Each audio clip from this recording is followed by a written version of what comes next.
Praise the lord. ఈరోజు దేవుని వాగ్దానము, నేను వారిని విమోచించి ఉన్నాను గనుక వారిని ఈల వేసి పిలిచి సమకూర్చెదను. మునుపు విస్తరించున్నట్లు వారు విస్తరించుదురు. జకర్యా గ్రంథము 10వ అధ్యాయము 8వ వచనము. ప్రజలారా, మన తండ్రి అయిన యెహోవా విధంగా సెలవిచ్చుచున్నాడు, నేను వారిని విమోచించి ఉన్నాను గనుక వారిని మరలా ఈలవేసి పిలిచి సమకూర్చి, మునుపు ఎలాగునైతే వారు విస్తరించి ఉన్నారో మరలా వారిని విస్తరింపజేయుదును అని.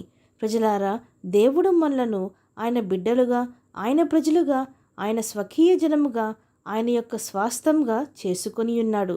మనకు సమస్తమును దయచేసి నడిపించుచున్నాడు. ఆనాడు దేవుడు కూడా ఇజ్రాయేలీయులను ఎన్నుకొని తన స్వకీయ స్వాస్థముగా వారిని చేసుకొని ఐగుప్తీయుల క్రింద బానిసత్వము నుండి విడిపించి కనాను దేశమునకు నడిపించెను.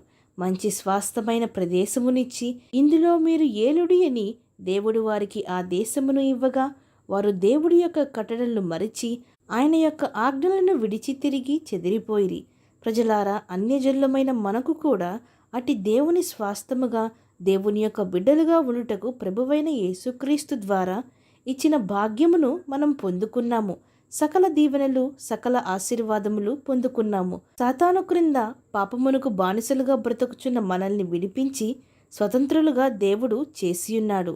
ఆ పరమ కణాను చెరుటకు యేసుక్రీస్తు రక్తములో కడిగి మనల్ని పవిత్రులుగా చేసెను. అయితే మనము కూడా దేవుణ్ణి విడిచిపెట్టి వెళ్ళిపోవచ్చున్నాము. దేవుని చేత రక్షింపబడ్డామన్న వారము కూడా మరలా చెదిరిపోవచ్చున్నాము. సాతాను దారులు పట్టి మరలా తప్పిపోవచ్చున్నాము. దేవుడిచ్చిన మహారక్షణను నిర్లక్ష్యపెట్టి సాతాను చూపించే నాశనకరమైన ఆకర్షణలకు లొంగి మరలా వాడి చెంతలో చేరి మనల్ని విడిపించిన, విమోచించిన యేసుక్రీస్తు ప్రభువునకు దూరమవుచున్నాము. మొదటి క్రియలు, మొదటి ప్రేమ, మొదటి విశ్వాసము, మొదటి రక్షణను మనము ఇప్పుడు కలిగి ఉండటలేదు. తప్పిపోయిన గొర్రెల వలె చెదిరిపోయి ఉన్నాము. సాతాను చేత ఈడ్వబడి సమస్తమును పోగొట్టుకున్నాము. అయితే ప్రజలారా, దేవుడు మనలను సృష్టించిన, ప్రేమించిన, రక్షించిన పరమతండ్రి గనుక ఆయన మనల్ని వెతికి కనుగొనెను. మనల్ని ఆ బంధకముల నుండి విడిపించి మరలా ఈలవేసి తన గొప్ప స్వరంతో పిలిచి సమకూర్చును. తప్పిపోయి మరలా పాపంలో పడి వచ్చామని మనల్ని చీదరించుకొని, అసహించుకొని మనల్ని తోలివేసే దేవుడు కాదు మన ప్రభువు. తప్పిపోయిన మనము మరలా దొరికామని, పడిపోయిన మనము మరలా లేచామని, సాతాను వల్ల, పాపము వల్ల చచ్చిన స్థితిలో ఉన్న మనము మరలా తిరిగి బ్రతికామని సంతోషించి మనల్ని హక్కును చేర్చుకొని మన యొక్క మలిన వస్త్రములను తీసివేసి, మలిన స్వభావమును తీసివేసి, కడిగివేసి, పరిశుద్ధ వస్త్రములు ధరింపజేసి మనము పోగొట్టుకున్నవన్నీ తిరిగి మరలా మనకు దయచేయును మన ప్రభువు. విశ్వసించిన వారు నాతో పాటు ప్రార్థనలో ఏకీభవించండి. ప్రార్థన.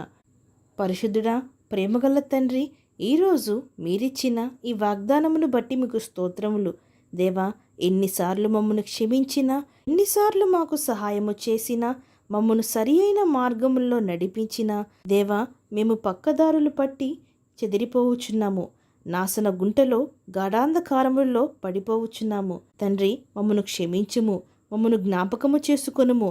మా స్థితిని జ్ఞాపకము చేసుకుని మేము పడియున్న పాపము నుండి విడిపించి మరలా మీ మందలో చేర్చుకొని మమ్మను కాయమని, మా చుట్టూ మీ కంచె వేయమని వేడుకుంటూ సమస్త మహిమాగంతులు మీకే చెల్లిస్తూ ప్రభువైన యేసుక్రీస్తు నామమున అడిగి వేడుకొంచున్నాం పరమ తండ్రి.